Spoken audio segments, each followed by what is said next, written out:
Assalamualaikum dan selamat datang. Nama saya Muhammad Ilyas Harun. Dan saya Nurhanisa Ithnin. Kami daripada podcast yang paling baru yang diberi nama apa? Beyond Halal. Beyond Halal.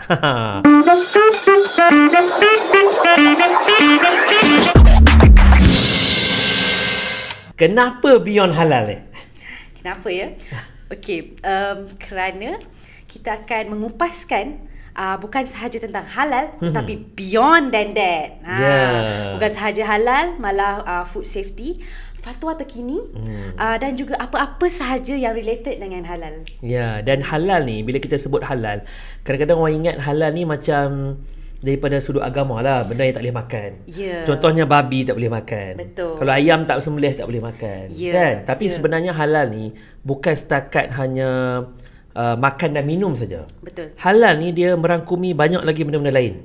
Contohnya kan macam kosmetik, kan? Ya, betul. Pharmaceutical.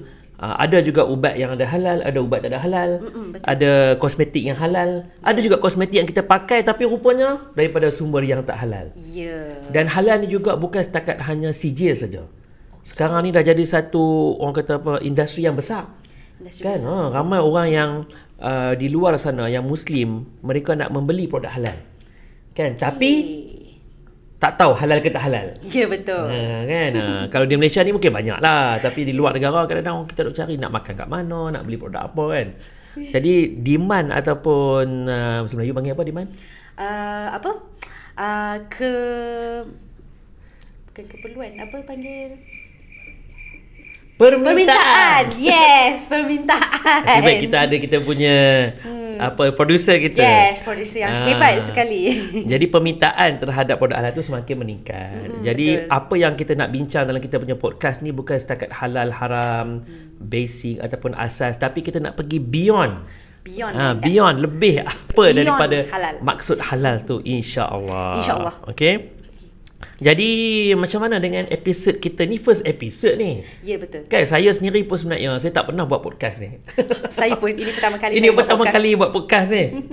Ni ada mic yang boleh bergerak ke sana sini kan.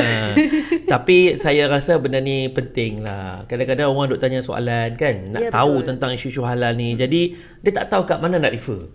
Kan kadang-kadang kita tengoklah ada yang dekat TikTok, ada yang dekat social media. Betul. Tapi kadang-kadang kita nak dengar satu macam perbincangan yang lebih mendalam tentang halal, betul tak? Betul. Ramai macam makcik-makcik, kakak-kakak, abang-abang, pakcik-pakcik yang bertanya mengenai halal ni lah, dan mereka mahu mengetahui lebih lanjut tentang halal ni. Sebab kadang-kadang dekat TikTok tu legit ke tak legit kan, betul ke tak betul, share Google kan, Maulana mufti ni betul ke, boleh percaya ke kan. Jadi sebab itulah kita buat podcast ni, dan insya-Allah ini mungkin first podcast kita. Untuk first podcast ni kami berdua. Tapi insya-Allah pada episod-episod lain kita akan panggil mereka-mereka yang pakar ataupun expert dalam industri halal ni. Walau bagaimanapun, walaupun ini satu permulaan podcast kita ni, tapi kita juga nak sediakan satu tajuk khas yang akan kita bincangkan pada episod yang pertama ni. Ya, betul. Jadi episod yang pertama ini kita akan membincangkan mengenai peruncitan halal ataupun dipanggil juga sebagai halal retail, dan episod kali ini dibawa khas oleh College Unity, peneraju pendidikan pengurusan industri halal di dunia. Di dunia. Ya, di dunia. Jadi sejak tahun 1997 College Unity merupakan institusi pendidikan pertama di dunia yang menawarkan diploma pengurusan industri halal. Jadi adik-adik lepasan SPM nanti, jikalau berminat boleh layari laman web unity.edu.my untuk maklumat yang lebih lanjut. Untuk mak ayah juga, kan tak juga tahu nak hantar anak pergi mana. Maka apa ni, ada salah satu jalan pembelajaran dalam industri halal yang disediakan oleh College Unity. Okey, kita terus pergi kepada episod pertama kita ni. Kita nak cerita tentang apa hari ini ni? Kita nak cerita pasal peruncitan halal ataupun halal retail. Halal retail. Yes. Boleh cerita sikit tak? Peruncita halal ni apa maksudnya? Okey, menurut manual prosedur persijilan halal Malaysia, ini merupakan kitab utama dalam pensijilan halal. Jadi apa yang didefinisikan oleh MPPHM ini, syarikat peruncitan halal itu adalah syarikat yang menjalankan pengedaran atau perdagangan produk dan peruncit makanan seperti kedai runcit, kedai semberneka dan pasaraya. Jadi maksudnya halal ni bukan setakat makan dan minum saja kot. Bukan. Kan? Maksudnya kedai runcit pun boleh buat halal ke? Boleh. Tapi adakah sekarang ni kedai runcit ni boleh mohon sedia halal?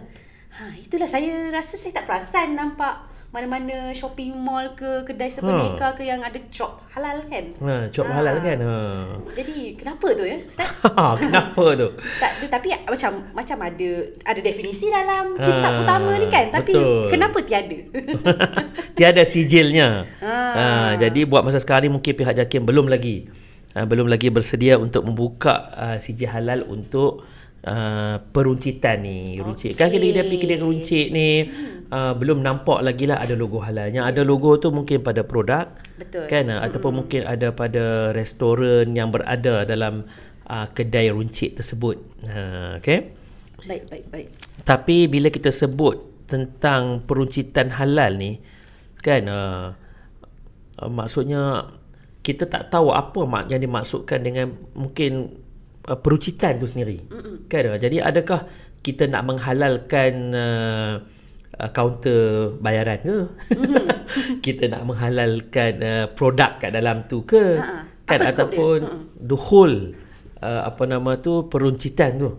Itu yang akan kadang-kadang menjadi persoalan lah di kalangan pengguna. Tapi sebelum kita pergi ke situ kan,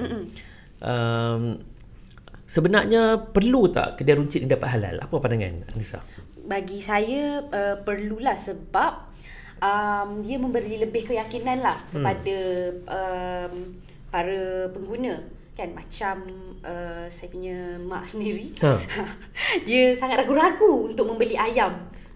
Dia nak beli ayam, kalau kat pasar tani tu memang confirm dia akan beli kat Melayu sajalah. Memang kalau bangsa lain mohon maaf lah, memang dia ragu-ragulah sebab Muslim ni untuk makanan yang halal memang kita kena makanan yang disembelih oleh orang Islam. Jadi kalau di supermarket pula kita tak tahu siapa penyembelih dia. So kalau macam shopping mall tu ataupun pasaraya tu memang dah di cop halal, maksudnya kalau saya sebagai pengguna, saya akan yakinlah bahawa produk dalam tu semua halal. Dan kalau macam ada barang yang tak halal pun diasingkan dengan baik.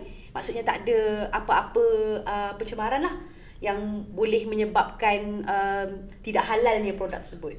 Macam mana dengan Ustaz? Jadi maksudnya antara isu-isu lah dekat dalam peruncitan ni, bila orang nak pergi beli ayam ni kan, jadi kita tak tahu nak beli dekat mana yang halal.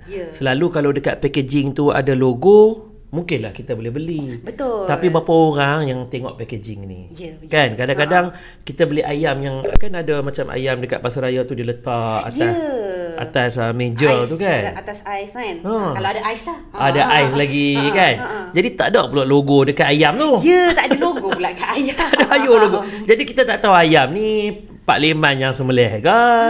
Kan? Siapa yang sembelih ke? Jadi akan menjadi was-was. Ya betul, was-was. Kan? Jadi di situlah mungkin ada orang kata keraguan ni yang menyebabkan kita salah satu isunya orang selalu was-was bila nak beli ayam dekat pasaraya. Betul. Kan? Mungkin selalu ada juga kadang-kadang adik-beradik saya dia pergi beli dekat pasar. Sebab dia tengok ada pakai kopiah. Kan? Nak beli kat pasaraya dia takut. Kan? Orang utara kata seriau. Seriau betul. Seriau. Takut ni halal ke tak halal ke kan. Jadi bila beli dekat orang pakai kopiah ni lebih yakin halal. Betul, dia lebih yakin. Itu mungkin salah satu daripada isu lagi. Ada lagi tak isu lain yang berkaitan dengan peruncitan ni yang selalunya Puan Anissa tahu? Isu macam baru-baru ni. Isu apa tu? Isu yang itulah baru-baru ni macam ham sandwich ni kan.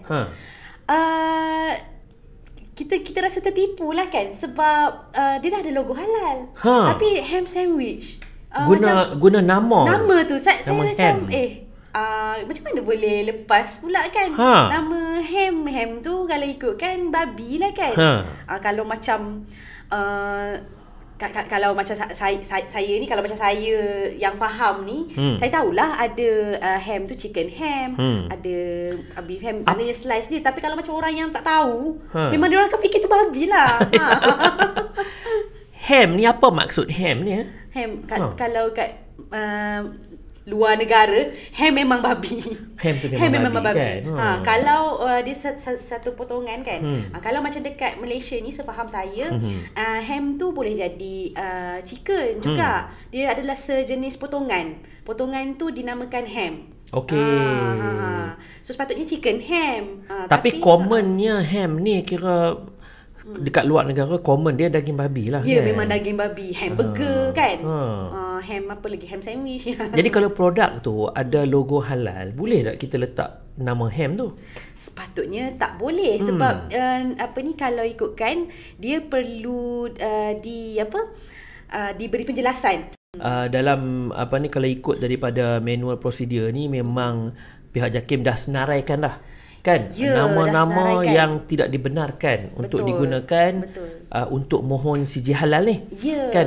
Jadi seperti nama ham semua ni memang langsung tak boleh guna. Tapi bila terdapat dekat sebuah peruncitan lah kot kita panggil kan, bila dia jual sandwich tu ada pula logo halal tak nama, jadi dia menjadikan satu was-was kadang-kadang orang nak pergi Kejar Runcit ni nak beli barang. Sebab dulu Kejar Runcit ni macam saya kecil-kecil tu, dia jual barang-barang biasa lah. Kita tengok produk ada logo kita beli. Tapi sekarang ni dia dah, kita panggil dia modern retailing. Modern retailing ni lah, ni ada dalam Kejar Runcit tu ada kafe. Ataupun dia jual barang-barang ready to eat yang boleh dimakan terus. Kan, onigiri lah, apa giri lah, ikan tenggiri lah, semua ada. Semua ada. Buka makan je. Buka makan je. Boleh panaskan kat situ. Boleh masak Maggi kat situ kan. Jadi itu contohnya benda-benda yang ready to eat. Jadi bila benda-benda yang ready to eat ni lah yang kadang-kadang was-waskan. Ya, betul. Ada keraguan di kalangan pengguna kan. Jadi bila ada logo yang tak sah pula lagi tu kan, bila logo tak sah, jadi pengguna rasa tertipu lah. Betul, rasa tertipu. Walaupun pihak kedai sebenarnya tersebut telah menjalankan langkah proaktif untuk terus menghentikan transaksi perniagaan oleh dia punya supplier itulah kan. Sebab yang salah tu supplier dia yang jual ham sandwich tu dan menggunakan logo halal yang tak betul lah. Sebab yelah, walaupun dia bagi tahu yang raw material dia semua ada bahan-bahan dia tu, bahan mentah dia semua ada sejilah halal daripada sumber yang halal lah. Sumber yang halal. Tapi sebenarnya bila ia tidak terhenti di situ lah. Ia tidak terhenti di situ kerana bagaimana pula dengan penyimpanan dia? Kan? Bagaimana dengan penyimpanan dia? Adakah sandwich itu sahaja dia punya produk? Ataupun dia ada produk lain yang tidak halal, kita tak tahu. Kalau dia ada, lepas tu macam mana pula dia menyimpan pula kan? Sebab kalau dalam persijilan halal, sepatutnya keseluruhan premis itu adalah halal. Jadi ada banyak benda, bukan sekadar bahan mentah sahaja yang dilihat dari sudut persijilan halal. Kerana persijilan halal Malaysia ni bukan cikai-cikai Ustaz. Kita the best in the world. The best in the world penonton semua dan pendengar. Selama 10 tahun berturut-turut mengikut kajian yang dibuat oleh Dina Standard. Jadi itu antara orang kata isu halal yang berlaku lah kadang-kadang bila produk tu ada dekat pasaran kan. Walaupun dia ada logo, tapi mungkin logo tu tak betul. Kan. Jadi ini bermaksud kalau peruncitan tu dia ada satu sistem halal, dia mengawal supplier-supplier dia kan. Hang nak masuk, hang nak letak kat kedai ni mesti kena halal. Dia letak syarat-syarat, letak SOP, dia letak orang kata person in charge yang jaga. Yes. Seperti eksekutif halal. Betul. Dia bangunkan satu sistem halal seperti sistem jaminan halal. Jadi barulah orang lebih percaya dengan kerja runcit tu kan. Satu lagi isu yang mungkin saya nak share juga. Ya. Bila pergi kedai-kedai runcit ni, saya ni ialah kadang-kadang makan ni macam-macam. Kan? Jadi antara benda yang saya suka makan ni kadang-kadang benda-benda yang diimport daripada luar negara. Contoh dia macam coklat ke, cheese ke, kan? Ramen. Ramen. Sedap tu kan. Jadi tapi bila saya pergi kedai kan, pergi kedai peruncitan nak beli, nak makan, kadang-kadang kita tengok logo tu macam-macam. Yalah, kalau ada logo halal Malaysia tu, selalunya pengguna dia tahulah, okey ni logo halal ni Jakim punya. Betul. Kan. Ni Jabatan Agama Islam punya. Jadi jadi orang percaya. Tapi kadang-kadang orang confuse juga, ni logo macam-macam. Betul. Kan? Macam-macam logo. Macam mak saya. Logo halal Thailand apa ni yang ayam tu kan. Dia tak percaya. Dia tak percaya. Saya kata Thailand okey. Yang tu betul, yang tu logo halal yang Jakim iktiraf. Tapi dia tak percaya, dia percaya yang Jakim je. Jakim. Mantap Jakim ni. Mantap.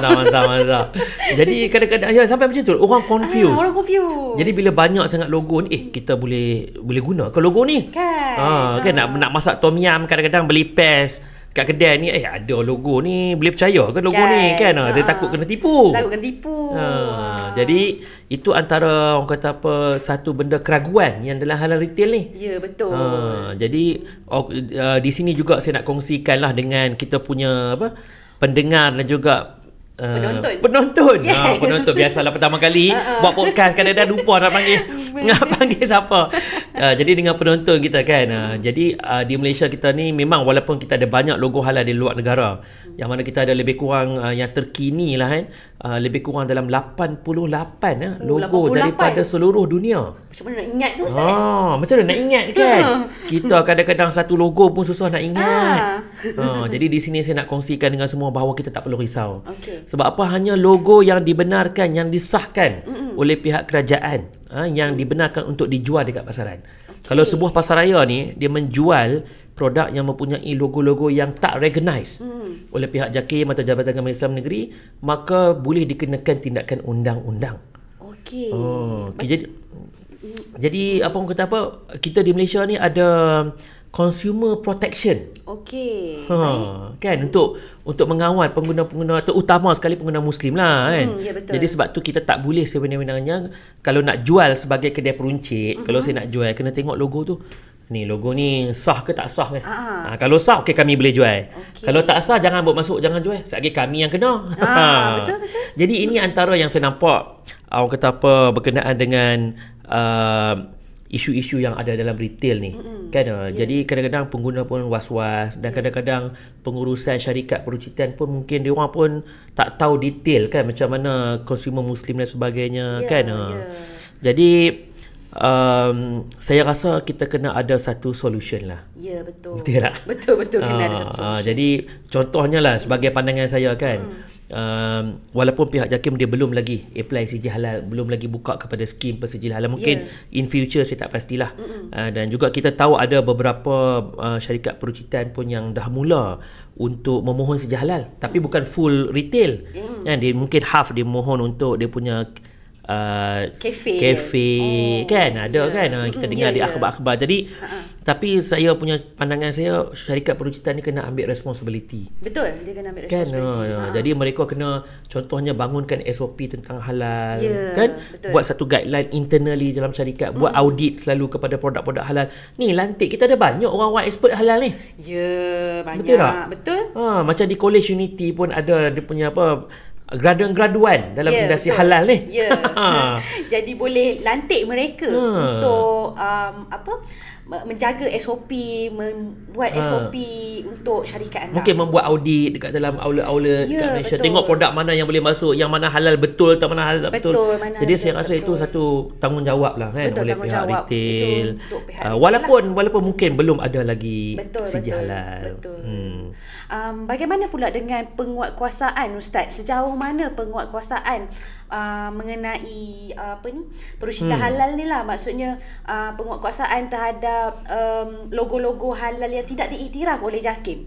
Jadi yang apa ni daripada apa yang saya tahulah. Jadi di Malaysia ni alhamdulillah kita mempunyai akta yang lengkap di bawah KPDN. Kementerian Perdagangan Dalam Negeri. Jadi mereka ni ada penguatkuasa yang mana mereka bekerjasama dengan pihak JAKIM dan Jabatan Gambang Islam Negeri. Mereka selalu buat pemantauan. Saya selalu tengok, saya follow Facebook dia. Bahagian pemantauan KPDN ni. Saya tengok dia orang check satu-satu, ni tak ada halal memang siap kena. Dan dia selalu buat dalam social media, dia buat iklan. Dia kata, ni bulan puasa jangan guna buffet Ramadan kalau tak ada halal.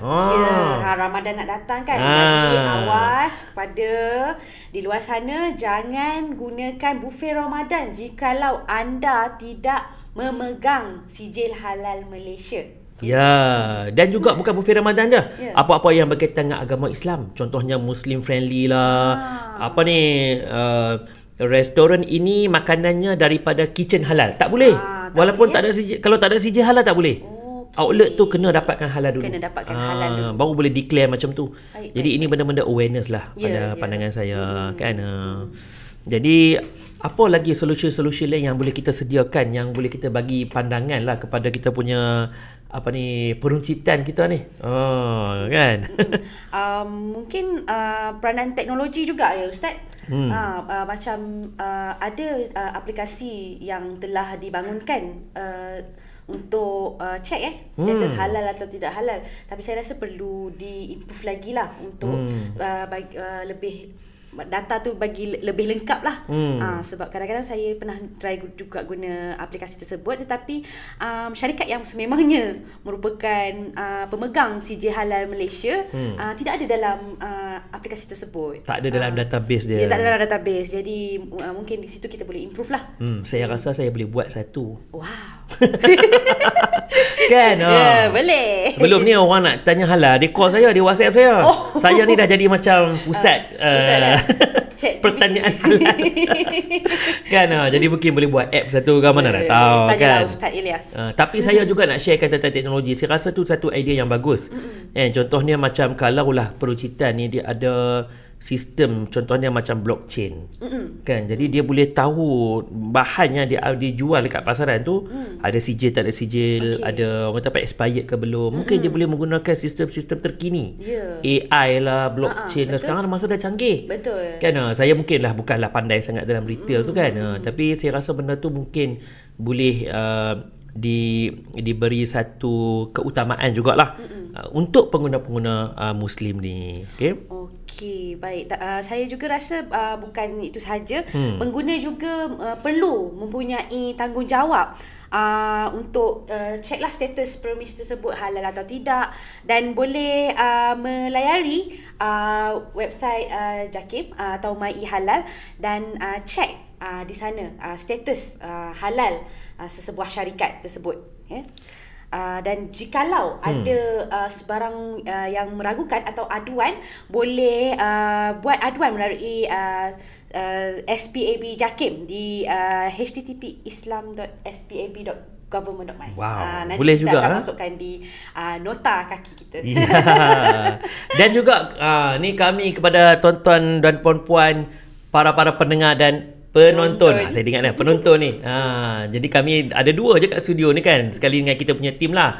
Jadi kepada penonton-penonton di luar sana, jadi you all pun boleh juga kongsikan idea ataupun pandangan ataupun mungkin isu-isu yang tuan-tuan dan puan-puan hadapi ketika pergi ke pasaraya nak membeli barang. Tuan-tuan boleh kongsikan di bahagian komen. Ataupun jangan lupa follow kita punya social media kita, Unity Halal Center. Kita ada di mana? Facebook, Instagram, dan laman web kita. TikTok pun saya rasa ada. TikTok pun ada. Kan, jadi kita ada tim yang akan membantu kita untuk masuk TikTok, sebab saya ni buat TikTok bukan pandai sangat pun. Bolehlah sikit-sikit kan. Tapi jangan lupa komen. Long komen, bagi idea. Mungkin benda-benda ni adalah boleh memberi, orang kata apa, boleh membantu pembangunan kepada industri halal untuk peruncitan ni. Yang mana peruncitan ni dia sebenarnya sebagai salah satu bahagian di dalam rantaian bekalan halal ataupun kita panggil halal supply chain. Untuk logistik kita dah ada halal, untuk warehouse, gudang kita dah ada halal, tapi peruncitan punya bahagian ni mungkin boleh juga kita naikkan, insya-Allah. Insya-Allah. Okay. Saya rasa panjang juga ni kita simbang ni. Ya, panjang juga ya. Dah banyak tempat kita pergi ni kan. Betul, Daripada mula sampai ke habis. Jadi saya nak ucapkan ribuan terima kasih kepada penonton dan pendengar semua. Ya, Tahniah. terima kasih. Dan sekali lagi, ini adalah kita punya podcast terbaru kita, Beyond Halal. Kan? Jadi apa yang kita nak bincangkan di sini bukan hanya sekadar untuk halal daripada sudut agama, syariah, tapi kita nak juga bawa tuan-tuan dan puan-puan kepada bahagian yang lebih luas lagi dalam halal ni. Kan? Mungkin hari ni kita cerita tentang retail, mungkin esok lusa nak cerita tentang kosmetik ke apa-apa. You all boleh bagi pandangan ataupun boleh bagi cadangan di dalam ruangan komen, dan jangan lupa follow kami juga. Okay? So itu saja untuk saya daripada hari ini. Okay. Assalamualaikum. Dan kita jumpa lagi. Terima kasih. Terima kasih.